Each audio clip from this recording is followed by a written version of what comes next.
Bine v-am găsit, bine v-am regăsit, dragilor din Zodia Gemeni, oriunde v-ați afla.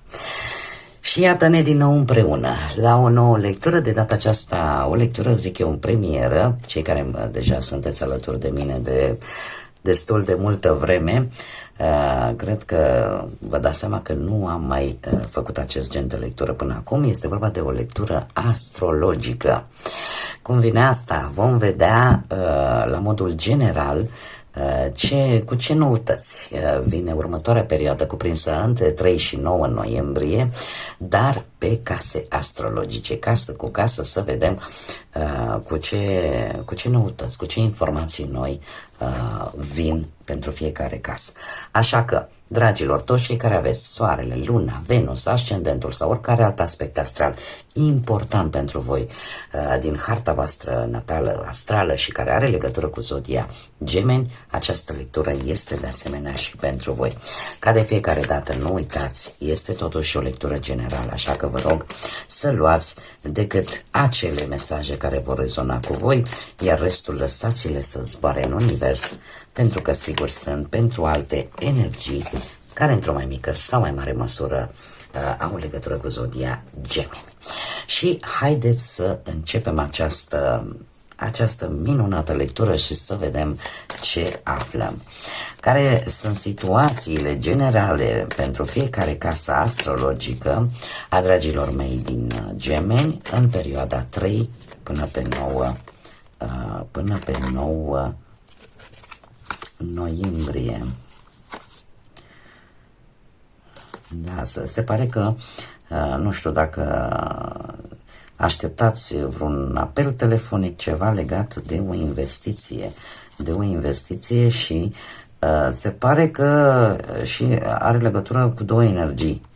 Una de-a voastră de aer, Gemeni, Balanță, Vărsător, și cealaltă de apă, Rac, Pești sau Scorpion.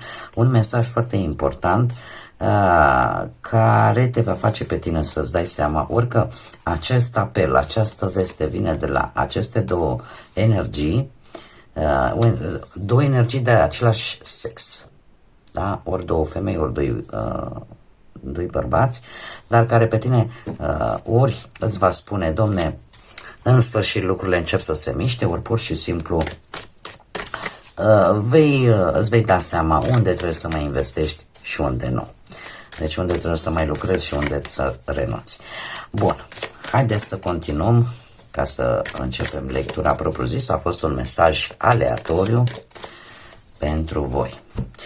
Să vedem acum ce ne spune această lectură astrologică. Ia să vedem, ne vom pune așa.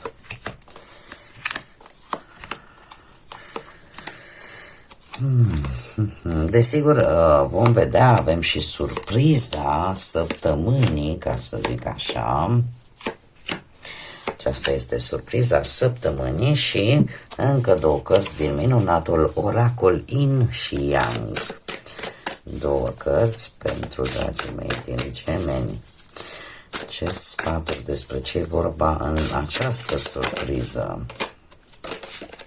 Opa, vom pune așa și vom mai lua o carte.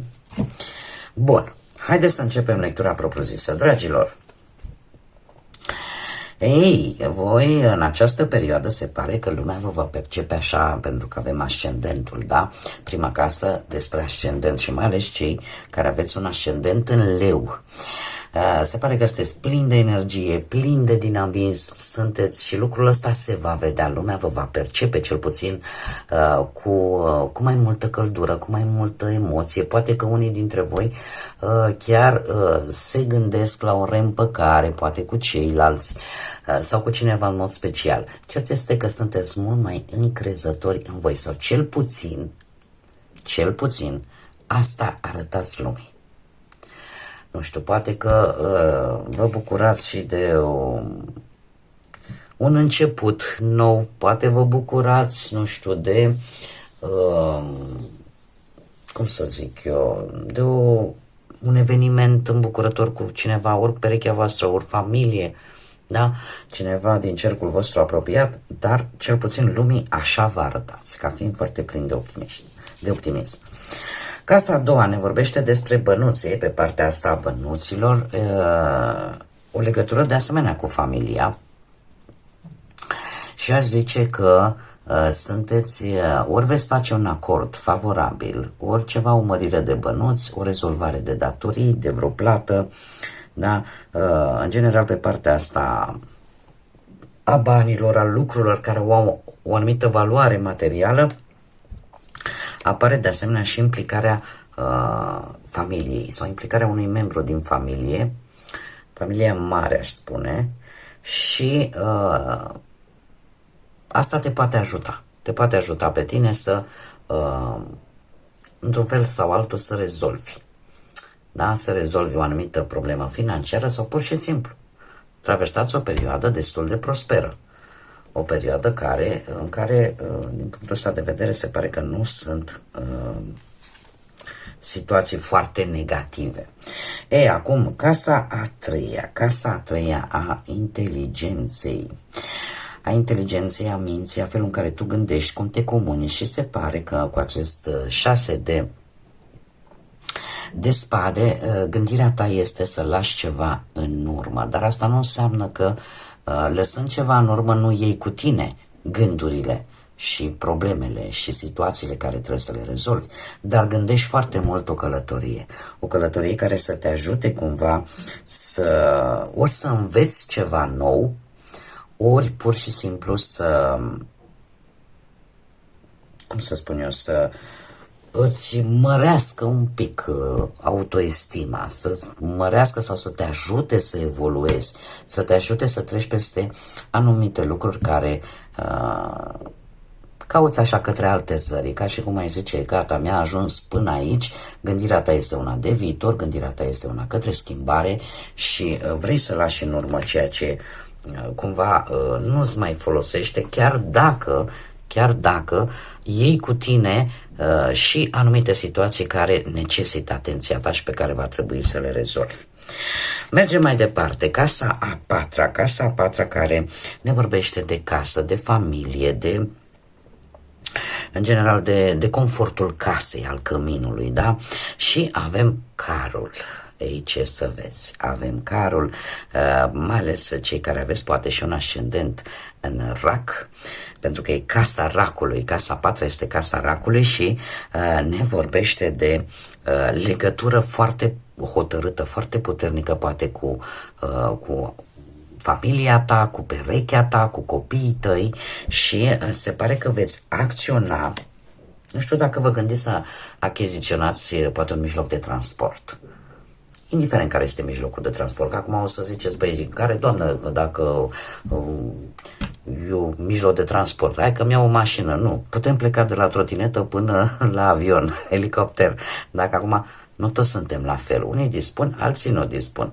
Dar se pare că ori veți achiziționa un obiect cu care să vă mișcați mai rapid, în special terestru, da? Hai ca să revenim cu picioarele pe pământ, în special terestru, pentru a ține legătura foarte bine cu familia, da?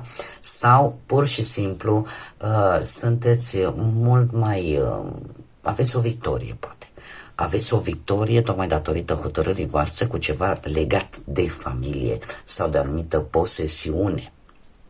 Cum de asemenea e posibil ca o anumită situație familială să necesite cumva atenția ta și lucrul ăsta să vină într-o manieră total neașteptată și foarte rapidă. E posibil ca căminul vostru să fie subiectul unor discuții legate de schimbare de locație, cum de asemenea e posibil să fiți voi un pic mai aprigi așa în hotărârile voastre legate de familie, legate de casă, legate de ce ar trebui cumpărat în casă, da? De comoditatea pe care voi vă doriți în casă și să ziceți, până aici eu vreau asta și asta vreau și nimic mai mult. Mergem mai departe, casa a cincea, care ne vorbește de distracție, de copii, de felul în care tu nu știu, te distrezi, te bucuri de viață, ca să zicem așa. Avem un cavaler de monede. Un cavaler de monede care îmi spune că sunteți foarte răbdători, pentru că e casa care ne vorbește de asemenea și de plăceri, de acele plăceri, de toate tipurile de plăceri, da? De romanță, de romantism, da? Sunteți într-o săptămână în care sunteți foarte răbdători și foarte meticuloși și lăsați așa o aură de mister, da? Nu vă avântați, luați lucrurile cât mai molcom, cât mai fără grabă. De ce? Pentru că într-un fel sau altul, poate că unii dintre voi chiar vreți să onorați o anumită promisiune. Poate vis-a-vis de perechea voastră, dar cert este că sunteți într-o atitudine mult mai răbdătoare, mult mai calmă și cred eu mult mai responsabilă în ceea ce privește relațiile astea romantice sau în ceea ce privește, cum să spun eu, relațiile voastre în general. Cât privește partea asta a copiilor, la fel, sunteți responsabili și încercați să faceți tot ceea ce ține de voi, încât ori să vă onorați o anumită promisiune pe care ați făcut-o poate unui copilaș, sau pur și simplu să încercați să, cum să spun eu, să fiți cât mai perfecționiști, așa, să dați tot ce e mai bun din voi, să fiți cât mai responsabili față de cei dragi și să le asigurați celor dragi, vouă, copiilor voștri, să le asigurați securitatea, siguranța lor, cea de toate zilele. Mergem mai departe și avem pe casa a 6-a, care este casa sănătății. În mare parte a rutinei se pare că avem o regină de bâte. Ei, dragilor, dar voi dați pe din afară de energie și eu aș spune că sunteți foarte energici în această perioadă, foarte energici și parcă ieșiți un pic așa din rutina aia în care v-ați tot învârtit o perioadă. Sunteți croiți și foarte deciși să obțineți ceva anume, ori să obțineți o anumită independență, să nu mai depindeți de unul sau de altul sau de o anumită situație și să vă câștigați, ca să zic așa, independența, să ieșiți practic din starea asta de rutină, din lucrurile care le făceați în fiecare zi, să faceți ceva cu totul și cu totul nou. Sunteți un pic mai... poate că veți învăța să spuneți și nu la un moment dat, da? Adică nu mai merge chiar așa, cumva parcă zici, Domne, de fiecare dată a trebuit să accept, indiferent mi-a plăcut, nu mi-a plăcut, a trebuit să fac decât într-un anumit fel. Se pare că, cel puțin pe partea asta a rutinei, ieșiți din această rutină. Cât privește sănătatea se pare că este una destul de ok, sunteți plini de energie, plini de dinamism, de magnetism și lucrurile cumva sunt destul de bune pe casa asta a 6. Mergem mai departe, casa a 7-a. Casa a 7-a care ne pot vorbi de contracte, de parteneriate, de probleme legale, da? Situații legale, de anumite negocieri. Avem un 6 de cupe. E posibil să apară într-adevăr ori o alianță cu cineva din trecutul îndepărtat, ori să aveți ceva de rezolvat legal, de asemenea, cu o energie din trecutul vostru sau legat de o situație din trecutul îndepărtat. Când mă refer la trecutul îndepărtat, mă refer strict la acele situații care sunt de foarte mulți ani înapoi. Multe din ele poate să fie legate chiar de tinerețe, adolescență, da, cam pe acolo. Deci, ori ai parte de o negociere cu cineva, cu o energie din trecutul tău sau chiar și o alianță sau ceva legat de partea asta legală cu cineva sau cu o situație, cum am mai spus, din trecutul îndepărtat. Mergem mai departe, casa a 8-a, casa a 8-a care ne vorbește de acea transformare, de emoții, de schimbări profunde, de partea asta vieții intime, sexuale, da, avem pusnicul, nu știu dacă zodia fecioară vă spune ceva, poate că unii dintre voi aveți vreun ascendent și în fecioară, cert este că sunteți într-adevăr într-o stare de introspecție profundă. E posibil ca în această perioadă să vină o schimbare care să, din punct de vedere poate emoțional, spiritual, să vă schimbe așa la 180 de grade. De asemenea, are legătură cu trecutul și are legătură cu, eu aș zice, cu ori informații din trecut, care acum cumva, sau o situație din trecut care în această săptămână cumva primești informația pe care dacă ai fi avut-o la momentul respectiv, poate că nu știu dacă făceai prea mult cu ea, dar e posibil într-adevăr să apară informații importante pe care nu le-ai știut din trecutul îndepărtat și care într-un fel sau altul schimbă cumva toată atmosfera. Și atunci apare într-adevăr o stare de transformare, o stare în care tu vei fi destul de prudentă și vei analiza foarte în amănunt cam ce ar trebui să faci, cum ar trebui să faci, poate să fie legat, desigur, și de viața sentimentală, intimă, da?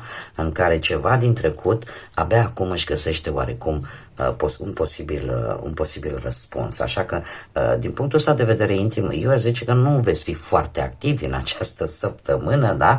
De ce? Pentru că sunteți ocupați cu această culegere de informații, această analiză foarte profundă a lucrurilor. Mergem mai departe și haideți să vedem în casa noua. Casa nouă vine cu acest cavaler de spade foarte iuți, dragilor.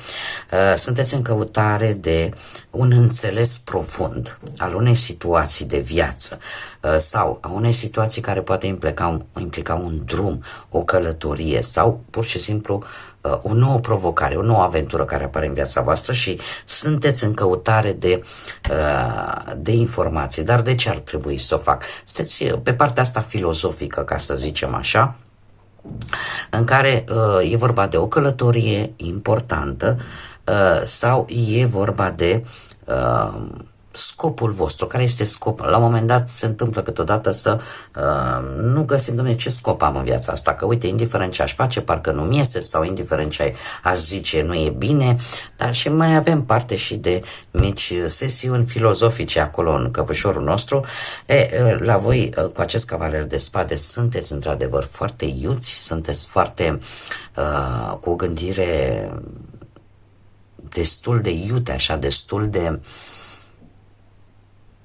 Eu aș zice că e vorba de un plan pe care voi îl aveți și care are legătură într-adevăr cu un drum sau cu ceva nou care vine în viața voastră, dar acest plan trebuie să vă spun că dacă nu este bine pus la punct și mergeți haotic, nu știu eu cât de bune rezultate veți avea. Trebuie gândit. Bun, că vă lansați în forță, că aveți o gândire către înainte, e perfect ok. Mai ales că vă poate reprezenta foarte bine pe voi, având acest cavaler de spade care reprezintă zodiile de aer, Gemeni, Balanță sau Vărsător. Dar nu o faceți impulsionați de nervi, de o stare nervoasă, ci faceți organizat. Faceți organizat, planificați-vă bine această călătorie și nu vă grăbiți. Da? Mergem mai departe. Casa 10, care ne vorbește de statutul vostru, de poziția voastră socială și de acel succes pe care îl puteți avea în viață, în cariera voastră, da? Și în general ne vorbește de viața asta publică. Avem un 6 de monede. Un 6 de monede care vorbește de lucruri echilibrate.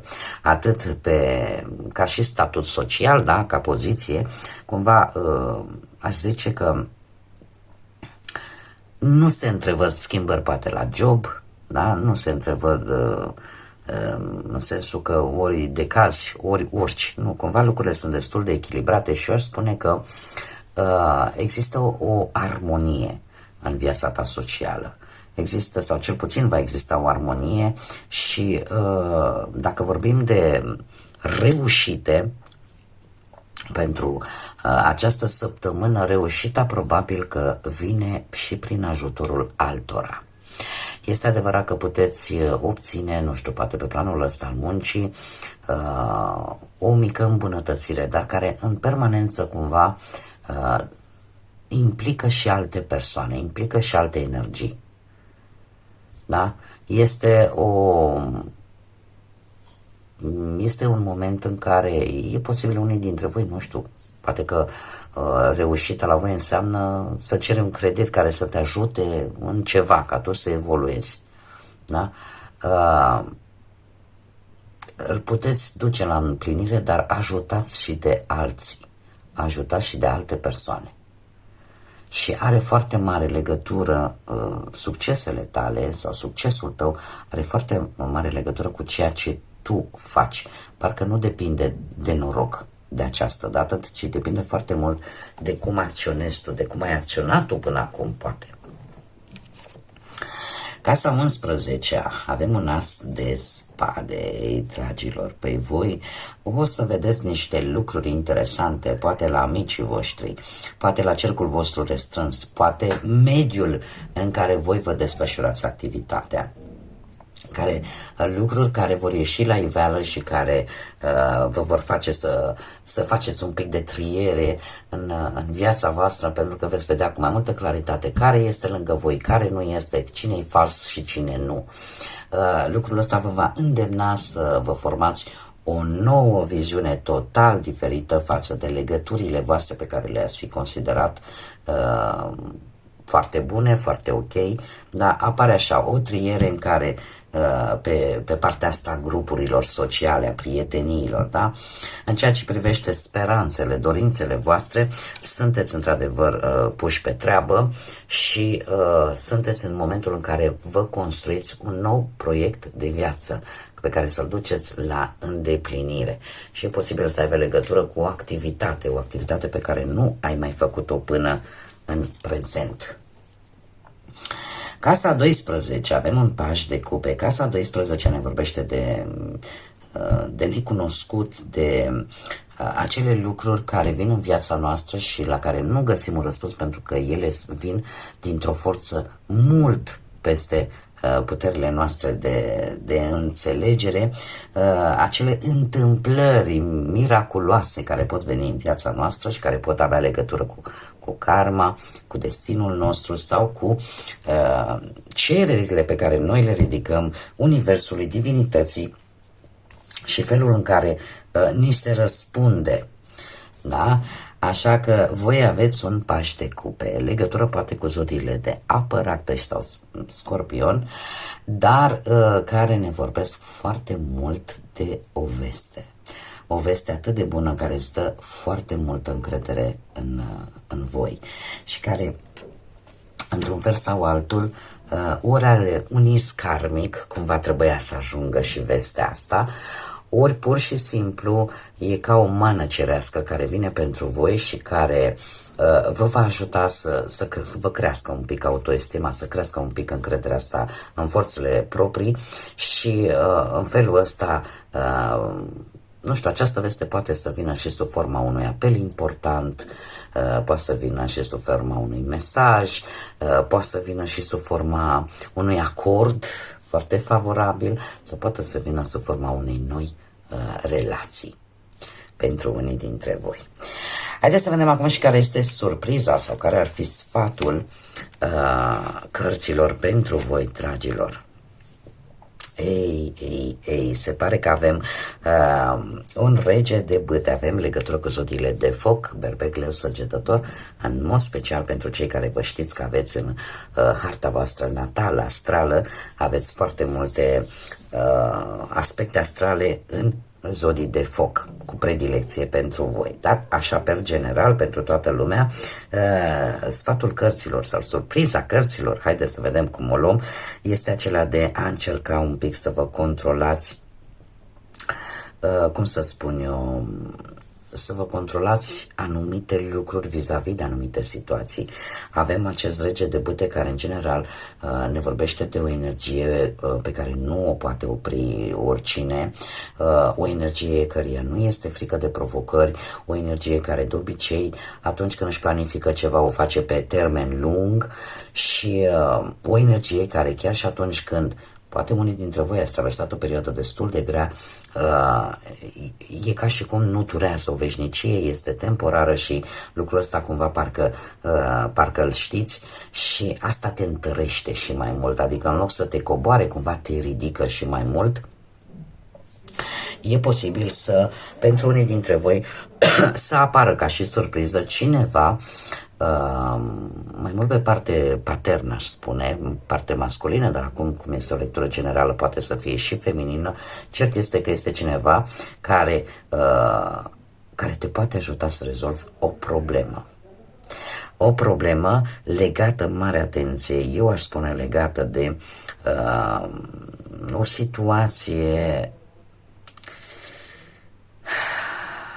o situație legată de relații cu familia, de relații sentimentale, de relații cu copiii. Și în felul ăsta se poate rezolva un aspect în care voi de multe ori trebuie să purtați o mască.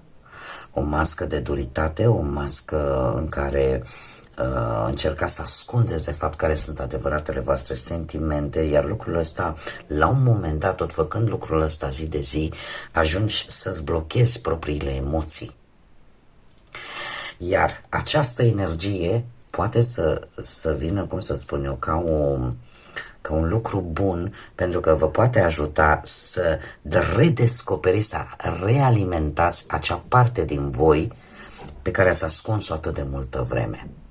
Și în felul ăsta să începeți să simțiți lucruri și să vă doriți lucruri care sunt bune, care vă alimentează partea aia pozitivă a voastră, a interiorului vostru. Poate să alimenteze o legătură mult mai bună cu cei dragi vouă și aici putem include chiar și copiii. Dar există într-adevăr pentru cel puțin cei care vă regăsiți cu acest lucru, există o stare de răceală pe care o afișați, o stare de tăcere în care încercați să observați cât mai multe lucruri, să ascundeți și să vă ascundeți de fapt sentimentele pentru a nu fi poate răniți sau pentru a nu vă descoperi de fapt care sunt slăbiciunile voastre. Asta vă face făcând lucrul ăsta atât de multă vreme sau prea multă vreme, la un moment dat uiți parcă că există și iubire, există și sentimente sincere, că există și oameni care chiar pot avea grijă de voi. Da, care își pot oferi la rândul lor și sentimente, și iubire, și compasiune, și empatie vis-a-vis de voi. Deci ori avem pe cineva care e ca un liant între aceste două aspecte opuse și care vă poate ajuta să vă regăsiți pe voi, sau pur și simplu voi sunteți într-un moment în care realizați că această perioadă cumva trebuie să se termine și că ea, chiar dacă a existat în viața voastră, nu a venit decât să vă învețe o lecție importantă. Bun, dragii mei, cam asta a fost lectura pentru voi. Eu vă mulțumesc tuturor pentru prezență, mulțumesc tuturor celor care, ca de fiecare dată, sunteți alături de mine prin intermediul mesajelor, like-urilor, distribuirilor voastre și faptului că vă abonați. Invit, desigur, pe toți ceilalți care încă nu v-ați abonat, dacă ați rezonat, dacă doriți să mai vedeți astfel de lecturi, puteți să vă abonați, este gratuit. Eu vă aștept cu mare drag și cu mare interes pe toți, ca de fiecare dată. De asemenea, puteți activa clopoțelul în felul acesta să știți exact când fac publicații noi. Până data viitoare, când ne vom reîntâlni la o nouă lectură, eu vă doresc tot binele din lume, să aveți parte de multă energie pozitivă, de multă căldură în suflete și în gânduri și de multă lumină, să vă lumineze sufletul, să vă lumineze mintea și cu toate astea la un loc să vă lumineze viața.